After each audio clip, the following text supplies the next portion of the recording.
Nobody would believe me if I told them this story, and I have made peace with that fact a long time ago. At 82 years old, I have lived through enough to know that the world holds mysteries that most people will never accept, mysteries that they would rather dismiss than try to understand. But what happened on my land, what has been happening for the past 3 years, is something I can no longer keep entirely to myself. I need to say it out loud, even if it is just to prove to myself that it is real, that I have not lost my mind in my old age out here in the wilderness of northern Minnesota. My name is Evelyn Marsh, and I have been living on this property for nearly 55 years. My husband Robert and I bought these 280 acres back when we were young and foolish and in love with the idea of building something from nothing. We came from the city, from Minneapolis, and everyone told us we were crazy for wanting to move so far into the backcountry. The nearest town is over 35 miles away, and the closest neighbor lives about 6 miles down a gravel road that becomes nearly impassable when the winter snows come. But Robert and I, we wanted the isolation. We wanted the peace. We wanted to raise our children surrounded by nature instead of concrete. And that is exactly what we did. Robert passed away 16 years ago, taken by a heart attack that came without warning on a cold February morning. One moment, he was sitting at the kitchen table, drinking his coffee and reading the newspaper, and the next moment he was gone. Just like that. 53 years of marriage, 3 children, a lifetime of memories, and it all ended in the span of a few heartbeats. I thought I would die too, honestly. I thought the grief would swallow me whole, and I would just fade away into nothing. But I did not fade. I stayed. I kept tending to the animals, kept maintaining the property, kept living even when I was not sure I wanted to anymore. My daughter calls me from Texas every week, begging me to come live with her and her husband and their 2 boys. My son sends me brochures for retirement communities in Florida, places where old ladies like me can play bingo and do water aerobics and wait to die in the sunshine. My youngest, my other daughter, she understands. She lives up in Alaska now, married to a fishing boat captain, and she knows what it means to love a piece of land so much that you cannot imagine existing anywhere else. She's the only one who does not try to convince me to leave. This farm is not just where I live, it is who I am. Every fence post, every board in the barn, every tree in the apple orchard that Robert and I planted during our first spring here, it all holds a piece of my soul. I know this land the way I know my own body. I know which parts of the creek freeze first in winter and which meadow the deer prefer for grazing in the early morning hours. I know the sound the wind makes when it comes from the east versus when it comes from the north. I can smell rain coming a full day before it arrives. This place has been my entire world for more than half a century, and I thought I knew everything there was to know about it. But 3 years ago, I learned that I was wrong. 3 years ago, something came to my farm that I had never encountered before, something that should not exist according to everything science and reason tell us about the world. And that something changed my life in ways I never could have imagined. It started on a Wednesday evening in late autumn. The leaves had already turned and fallen, carpeting the ground in shades of orange and gold and brown. The air had that crisp bite to it that signals winter is coming, and I had spent most of the day preparing the animals for the cold months ahead.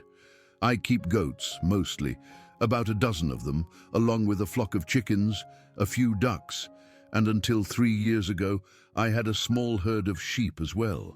That evening, I was in the kitchen making myself a simple dinner of soup and bread when I heard the goats screaming. Now, goats are noisy animals by nature. They bleat and complain about everything, and I have learned over the years to distinguish between their normal vocalizations and sounds of genuine distress. What I heard that evening was pure terror.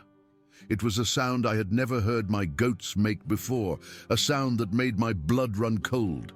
I grabbed my rifle from beside the door and ran outside as fast as my old legs would carry me. The goat pen is about 100 yards from the house, past the chicken coop and the old storage shed. By the time I got there, the screaming had stopped. Everything was silent except for my own ragged breathing and the pounding of my heart in my ears. I shone my flashlight around the pen, and what I saw made me take a step backward in pure shock.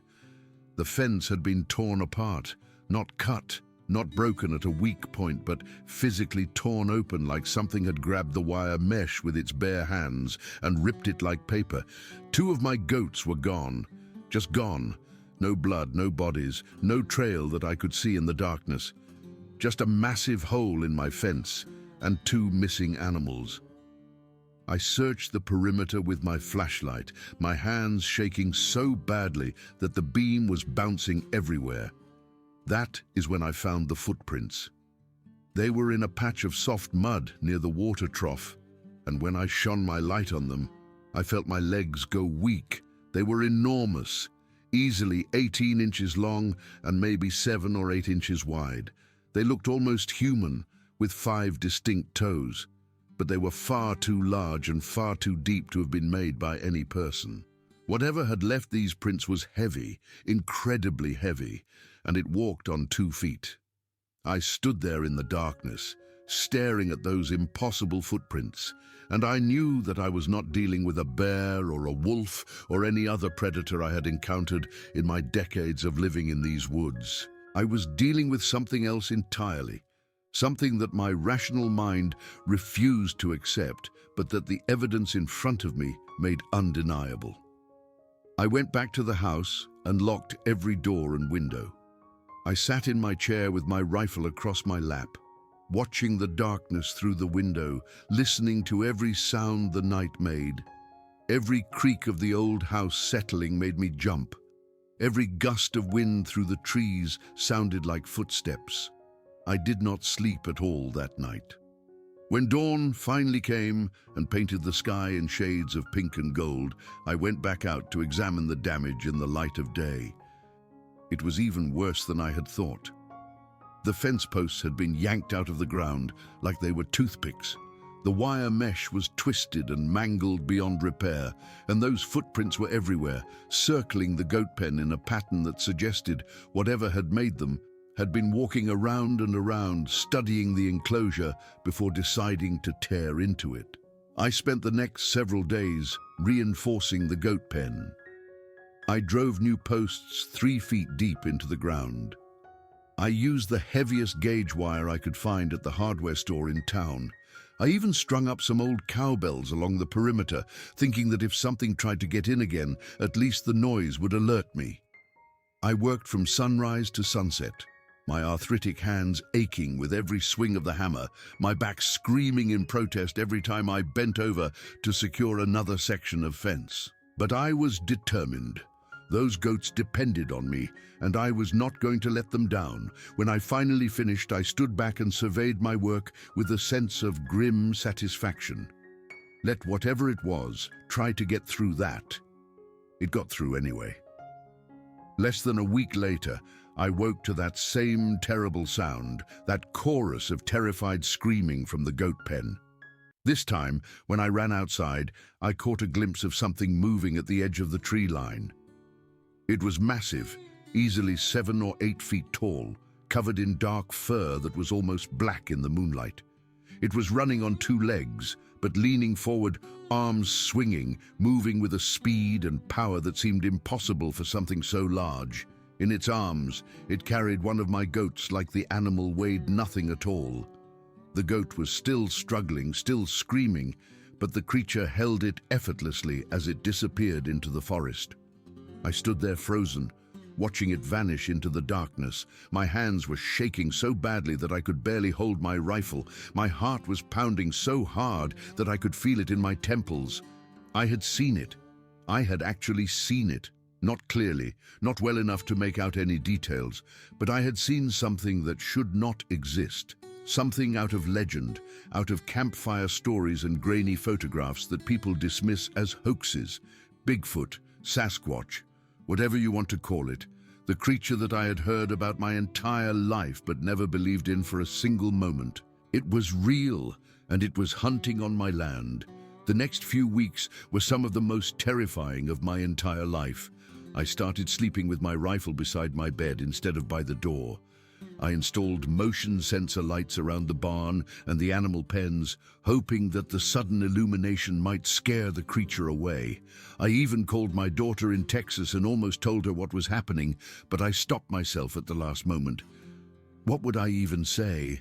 That a Bigfoot was killing my animals. She would have had me committed to a nursing home before I could hang up the phone. So I kept quiet, and I kept watching, and I kept losing animals. Another goat disappeared, then 2 of my sheep, then 3 chickens from the coop. The door ripped off its hinges like it was made of cardboard instead of solid oak. I started keeping a tally in a little notebook, recording every loss, every bit of damage, every detail I could remember about each incident. I was documenting evidence that no one would ever believe, but I needed to do it anyway. I needed to prove to myself that I was not going crazy. The smell was the thing that bothered me the most. Every time the creature came close to my property, it left behind this distinctive odor that I can only describe as a mixture of wet animal, rotting vegetation, and something else, something wild and primal that triggered a deep fear response in my brain. It was the smell of a predator, a top-of-the-food-chain predator that had never learned to fear humans because it had never needed to. The smell would linger for days after each attack, clinging to the fence posts and the grass and the air itself, a constant reminder that I was not alone on my property anymore. I started staying up at night, sitting in the darkness by my window with the lights off, watching the tree line for any sign of movement. Most nights, nothing happened.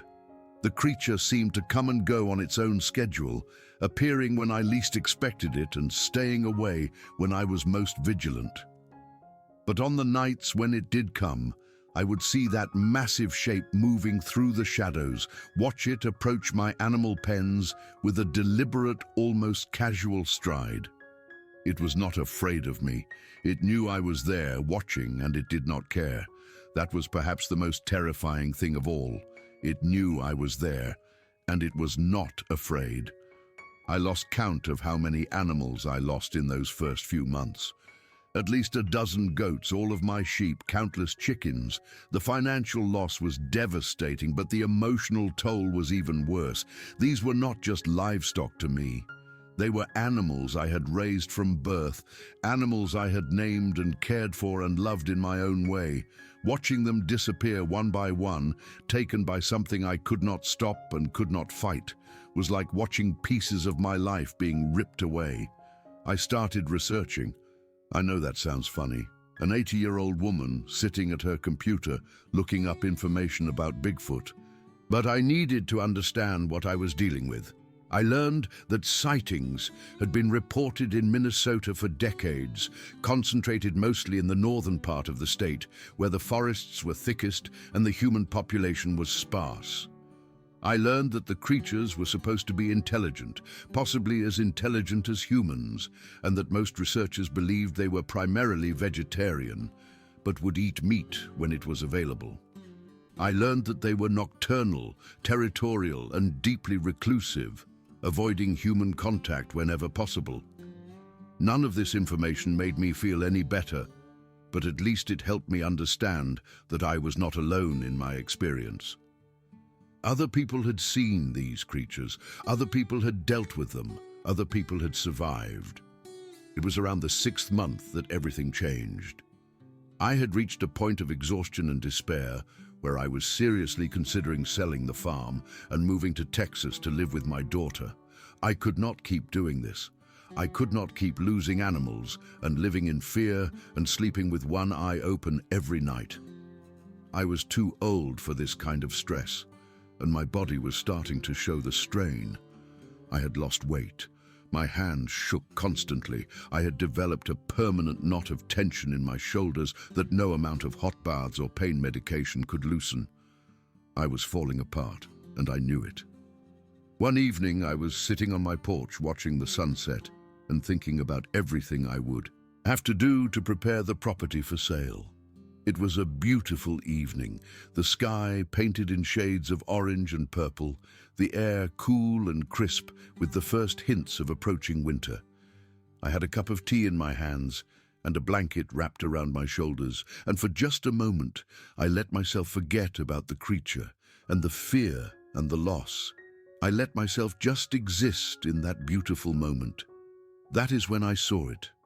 Not lurking at the edge of the tree line, not skulking in the shadows, but standing right there at the edge of my yard, maybe 50 feet away. It was watching me.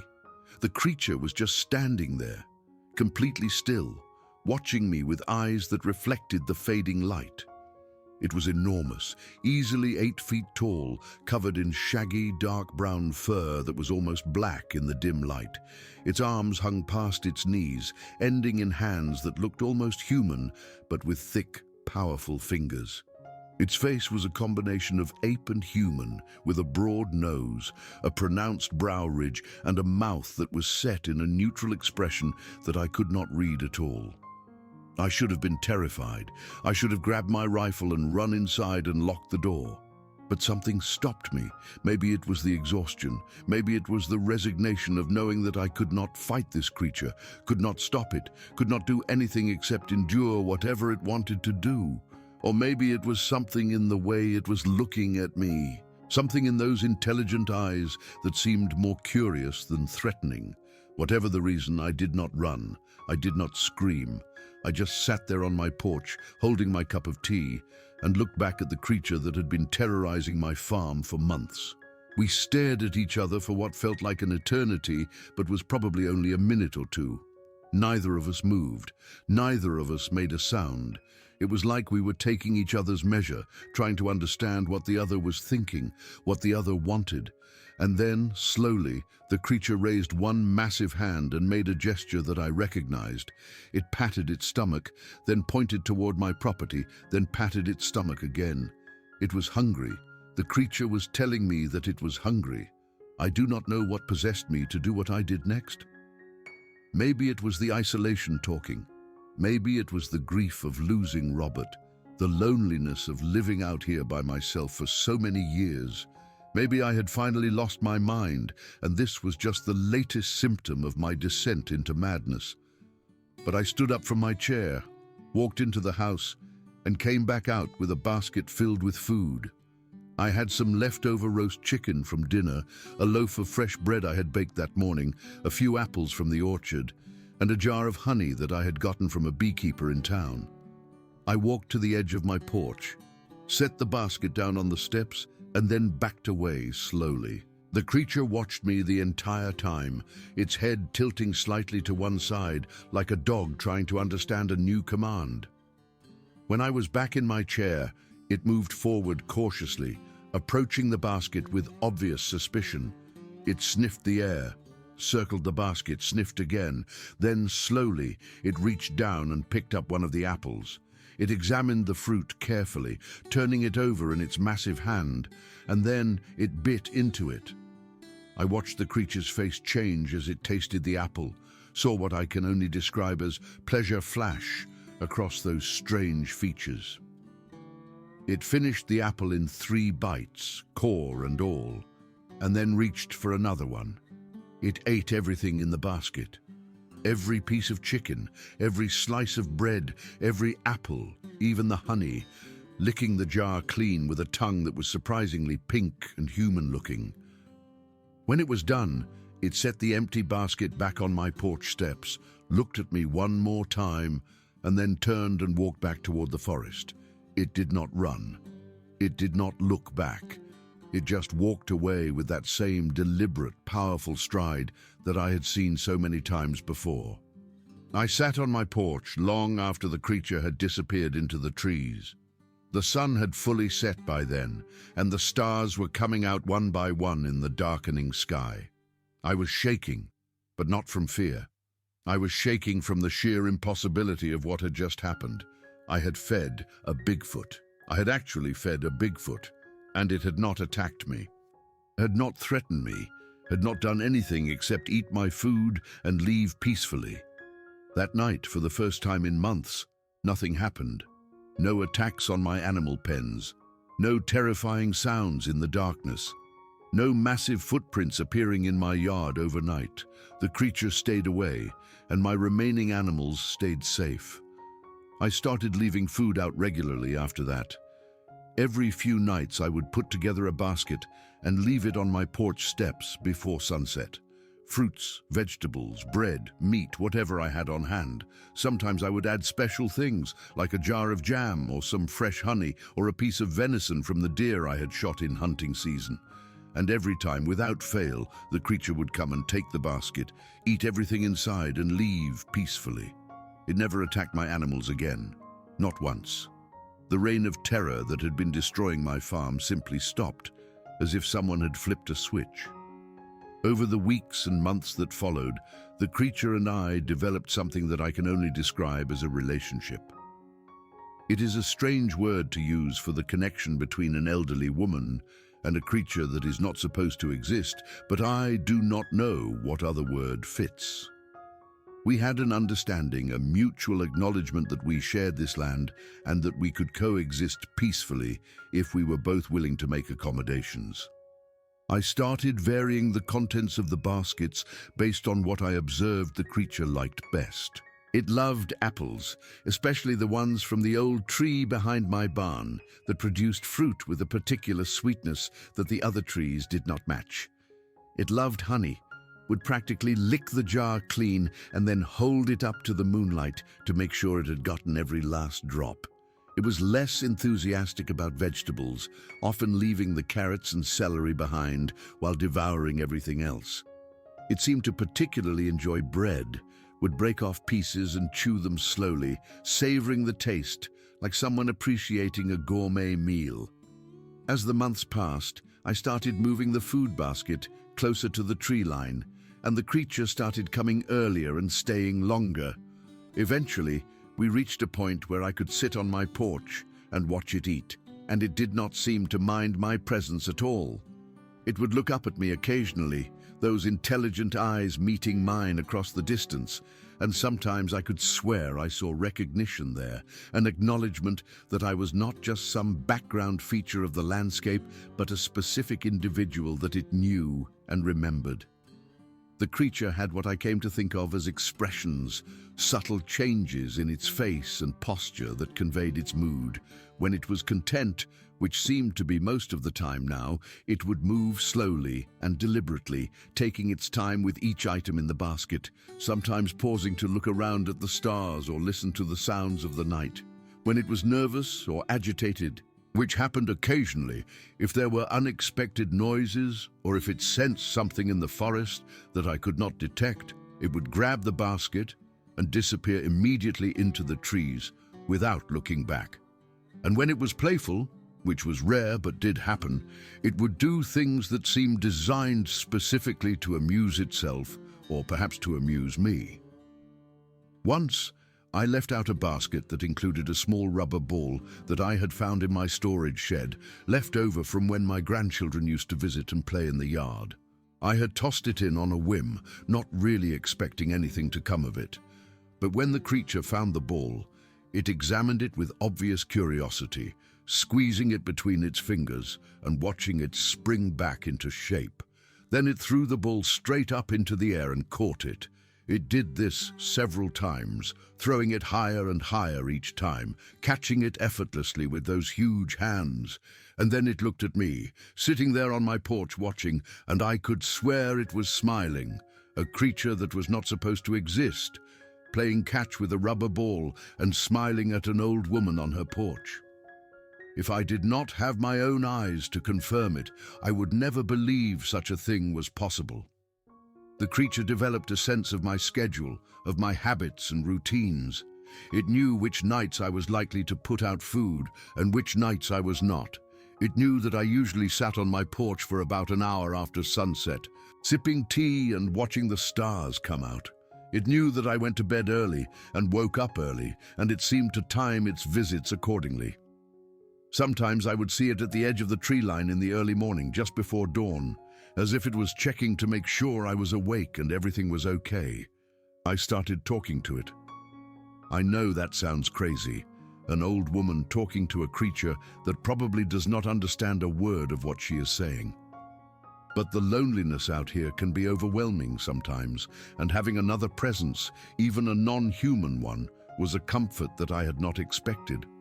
I would sit on my porch and tell it about my day, about the weather, about my memories of Robert and our life together on this farm. I would tell it about my children and grandchildren, about the world beyond this little valley that had become my entire universe. The creature would listen, or at least it seemed to listen, those big eyes fixed on me as I rambled on about nothing in particular. I learned that the creature was protective of the farm, not just staying away from my animals anymore, but actively guarding them from other predators. One evening, I was watching from my window when a pack of coyotes came sniffing around my chicken coop. They were circling the structure, looking for a way in, and I was about to go out with my rifle to scare them off. But before I could even get to the door, I heard a roar from the forest that made my blood run cold. It was a sound of pure power and fury, a warning that was unmistakable in its meaning. The creature came charging out of the trees, running faster than I had ever seen it move, all 8 feet of muscle and rage, bearing down on those coyotes like a freight train. The coyotes ran. They turned tail and fled so fast that they were just blurs of gray fur disappearing into the darkness. The creature chased them all the way to the edge of my property, roaring the entire time, and then stopped at the boundary line and let out one final bellow that echoed off the hills and faded into the night. Then, as if nothing had happened, it turned and walked calmly back toward the forest. It paused at the tree line and looked toward my chicken coop, checking to make sure everything was secure, and then it disappeared into the shadows. After that, the other predators stopped coming around. The coyotes, the wolves, even the occasional bear, they all seemed to understand that this territory was claimed by something bigger and more dangerous than they were. My remaining animals stopped being afraid of the creature. They had grown used to its presence over the months and years, and they understood on some instinctual level that it was not a threat to them anymore. The chickens do not even look up when the creature walks past their coop now. They just keep pecking at the ground, completely unbothered by the massive shape moving through the darkness. The goats sometimes follow it along the fence line when it passes by, curious and unafraid, as if it was just another farm animal going about its business. 3 years have passed since that first terrifying night when I lost my chickens and found those impossible footprints in the mud. 3 years of fear turning to understanding, of understanding turning to something that might even be called friendship. I am 82 years old now, and I feel every one of those years in my bones when I wake up each morning. My joints ache. My back does not want to straighten. My hands shake when I try to do the simplest tasks. I know that I do not have many years left on this earth, and that knowledge weighs on me more heavily than I like to admit. What happens to this arrangement when I am gone? Who will feed the creature when I am no longer here to put together those baskets? Who will leave out the apples and the bread and the honey that it has come to expect? I worry about this more than I probably should. The creature has survived in these woods for what might be decades or even centuries. It was here before I was born, and it will probably be here long after I am gone. It does not need me to survive. It knows how to hunt, how to forage, how to take care of itself. But I cannot help feeling like we have built something together, some kind of bond that goes beyond simple survival. I have given it food and safety and a kind of companionship, and in return it has given me purpose and wonder and a reason to keep getting out of bed each morning when I was not sure I wanted to anymore. I have thought about telling someone. I have thought about trying to get the creature some kind of protection, about documenting its existence in a way that might ensure its survival after I am gone. But who would believe me? And even if they did, what would they do? turn my property into some kind of research station, trap the creature and put it in a zoo or a laboratory. Let scientists poke and prod it, trying to understand something that maybe is not meant to be understood. I cannot let that happen. This creature has shown me kindness, or at least the creature's version of kindness. It has protected my farm and my animals. It has kept me company in my loneliness. The least I can do is protect its secret in return. So I keep our arrangement private. I do not tell my children or my grandchildren or the few friends I have left in the world. I do not post about it on the internet or call up any of those television shows that investigate unexplained phenomena. I just keep living my life, keep tending to my animals, keep putting out those baskets every few nights, and watching from my window as a creature out of legend comes to collect its meal. The creature came by last night, same as it has been doing for 3 years now. I had put together a particularly good basket filled with the last apples of the season, some dried venison that I had been preparing for weeks, fresh bread I had baked that morning, 2 jars of the local honey that the creature loves, and some of the wild berries that I had gathered from the edge of the forest.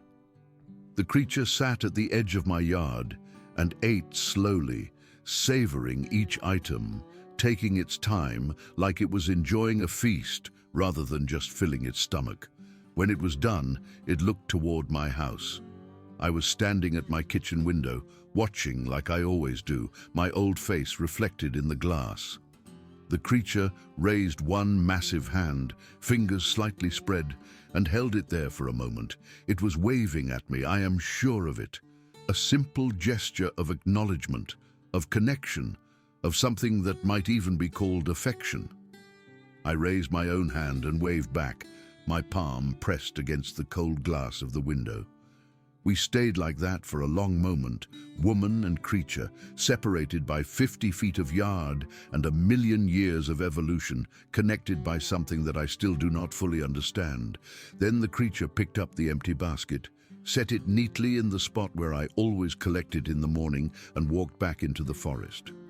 Its massive shape melted into the shadows between the trees, and within seconds it was gone, leaving nothing behind except the empty basket and my own racing heart. That is my life now. A lonely old woman and a lonely creature that the world does not believe in, taking care of each other in the middle of nowhere. It is not the life I imagined when I was young, when Robert and I bought this land and dreamed of filling it with children and grandchildren and all the noise and chaos of a big family. But it is the life I have now, and I would not trade it for anything in the world. Some people go their whole lives without experiencing real magic, real wonder, real proof that the world is bigger and stranger and more mysterious than we could ever imagine. I get to experience it every few nights, when a creature out of legend emerges from my forest and comes to share a meal with me. I do not know what the creature thinks of me. I do not know if it sees me as a friend or just a convenient source of food, a strange arrangement that it tolerates because the benefits outweigh the costs. But I like to think we have something more than that.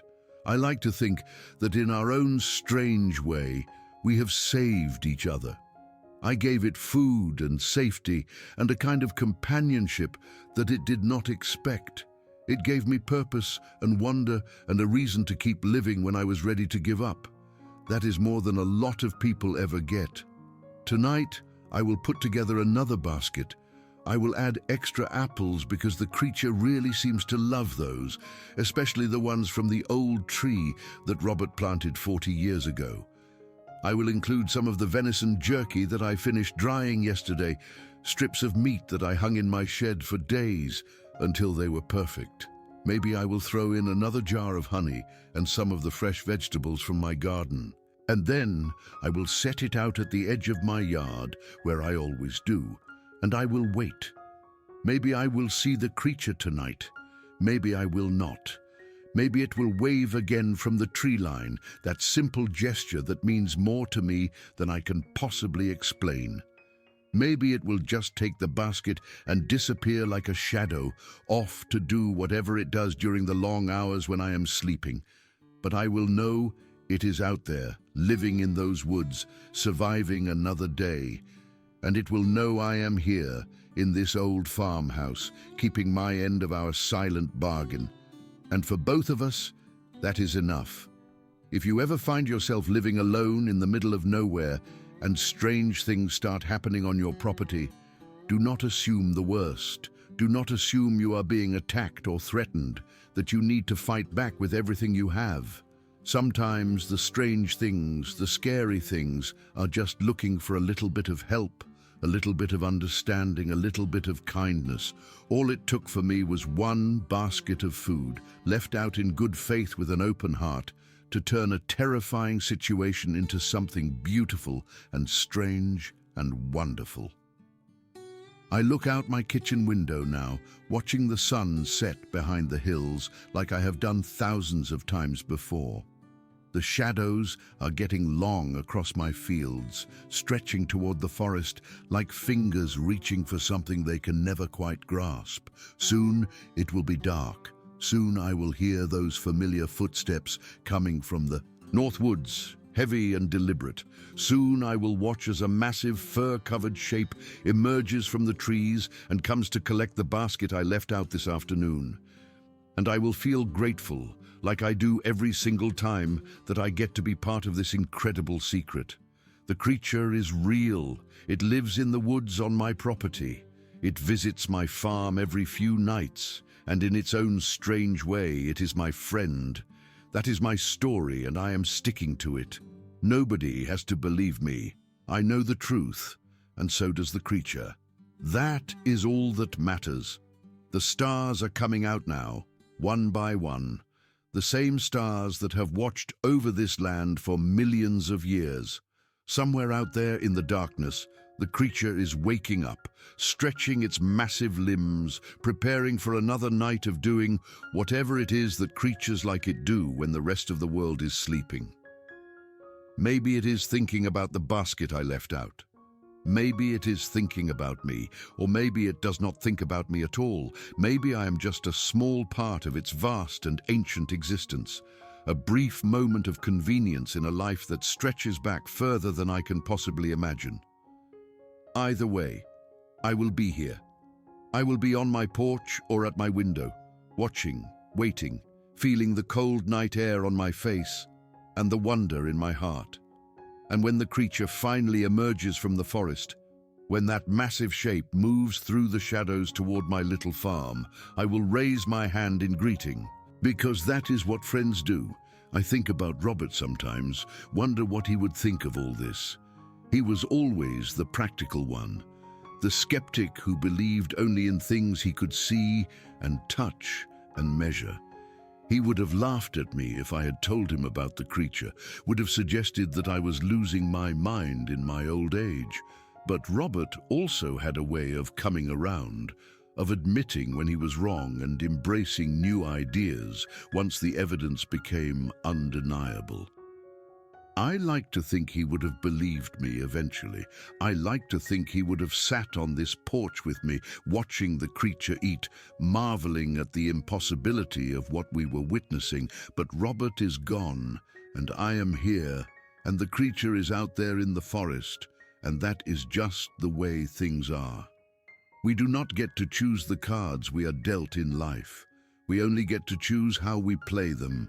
And I have chosen to play mine with kindness and wonder, to embrace the mystery instead of fighting against it, to find joy in the impossible and comfort in the unknown.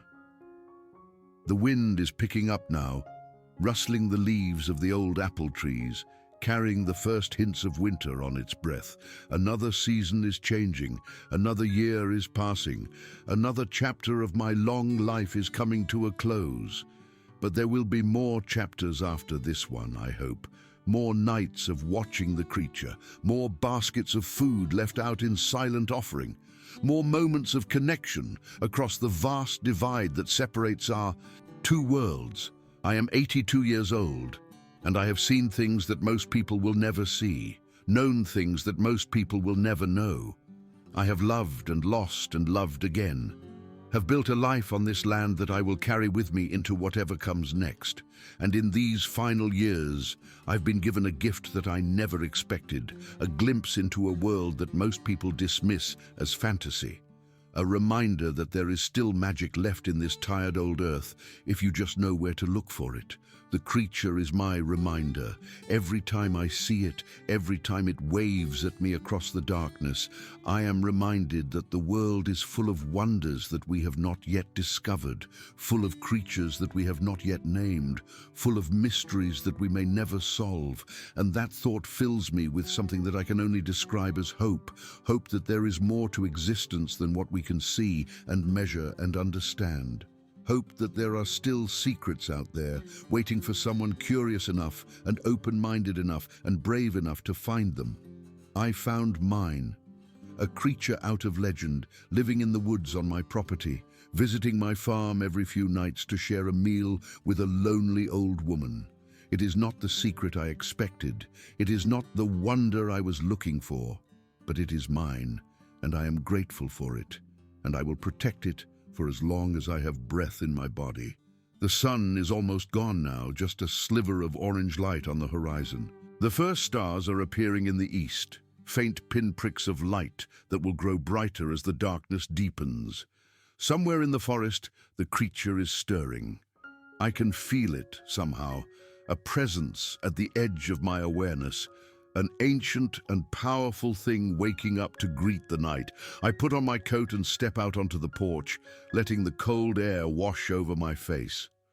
The basket is sitting where I left it, at the edge of my yard, filled with food and hope, and the silent promise that I will be here tomorrow night, and the night after that, and every night, until there are no more nights left. I sit down in my old rocking chair, the one that Robert made for me so many years ago that I cannot remember exactly when anymore. The wood creaks beneath me, familiar and comforting. I wrap a blanket around my shoulders and settle in to wait. And soon, from the direction of the north woods, I hear them.